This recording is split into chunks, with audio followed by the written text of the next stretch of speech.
நண்பர்களே வணக்கம். இன்று நாம் காணப்போவது உலகின் மிகப்பெரிய இதிகாசம் மகாபாரதம். இந்நூலில் வீரம், காதல், சதி, துரோகம், தர்மம், போர் எல்லாமே உண்டு. இதனை ஒருமுறை புரிந்து கொண்டால் வாழ்க்கையே வேறு விதமாக தெரியும். சரி, கதையை தொடங்குவோம். இமயமலையின் அடிவாரம். காலம் பல்லாயிரம் ஆண்டுகளுக்கு முன்பு அங்கே நிலை கொண்டிருந்தது ஒரு மாபெரும் அரசு, ஹஸ்தினாபுரம். அந்நகரை ஆண்டவன் சந்தனு மன்னன். நீதியில் உறுதியானவன், குடிமக்களால் நேசிக்கப்பட்டவன்.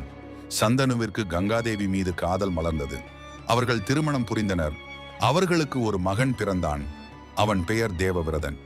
இவனே பிற்காலத்தில் உலகம் முழுவதும் பீஷ்மர் என்று போற்றப்படுவான். ஆனால் ஒரு நாள் கங்காதேவி மறைந்தாள். சந்தனு தனிமையில் வாழ்ந்தான். காலம் கடந்தது. ஒரு நாள் காட்டில் சென்றபோது சத்யவதி என்னும் மீனவ பெண்ணை சந்தனு கண்டான். அவளிடம் காதல் கொண்டான். திருமணம் புரிய விரும்பினான். ஆனால் அவளது தந்தை ஒரு நிபந்தனை விதித்தான். என் மகளின் மகனே அரியணை ஏற வேண்டும், தேவவிரதன் வேண்டாம். இதனை கேட்ட தேவவிரதன் என்ன செய்தான்? தன் தந்தையின் மகிழ்ச்சிக்காக தான் அரசனாக மாட்டேன் என்று சபதம் எடுத்தான். அது மட்டுமல்ல, தான் திருமணமே செய்து கொள்ள மாட்டேன், மக்கட்பேரே வேண்டாம் என்று கடுமையான சபதம் எடுத்தான்.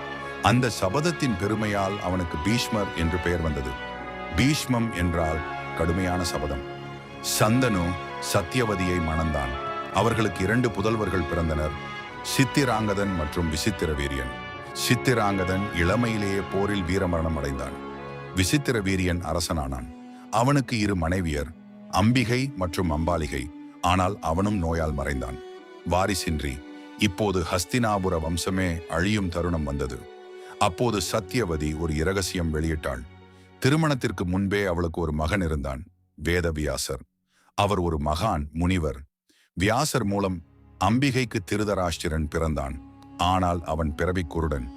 அம்பாலிகைக்கு பாண்டு பிறந்தான். ஆனால் அவன் உடல் வலுவற்றிருந்தது. ஒரு தாசிக்கு விதுரன் பிறந்தான். அறிவிலும் நேர்மையிலும் சிறந்தவன்.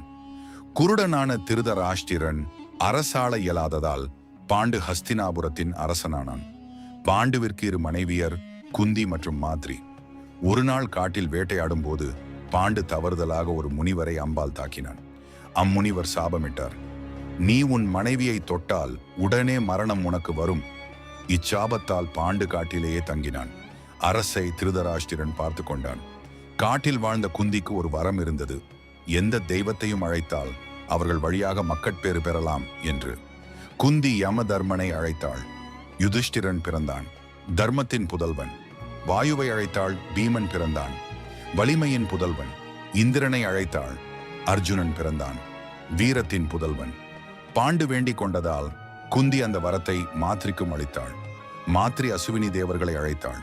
இரட்டையர்கள் நகுலன் மற்றும் சகாதேவன் பிறந்தனர். இவர்கள் 5 பாண்டவர்கள். ஆனால் கதை இங்கே நிற்கவில்லை. அதே காலத்தில் ஹஸ்தினாபுரத்தில் திருதராஷ்டிரனுக்கு 100 மக்கள் பிறந்தனர்.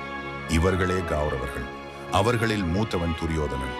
பாண்டவர்களுக்கும் கௌரவர்களுக்கும் இடையே தோன்றிய பகையே மகாபாரதத்தின் உயிர்நாடி.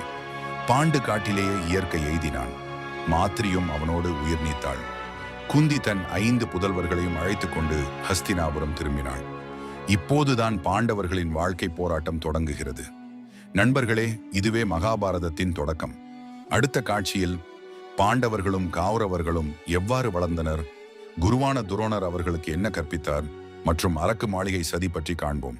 விரும்பினால் தொடர்ந்து பாருங்கள். நன்றி.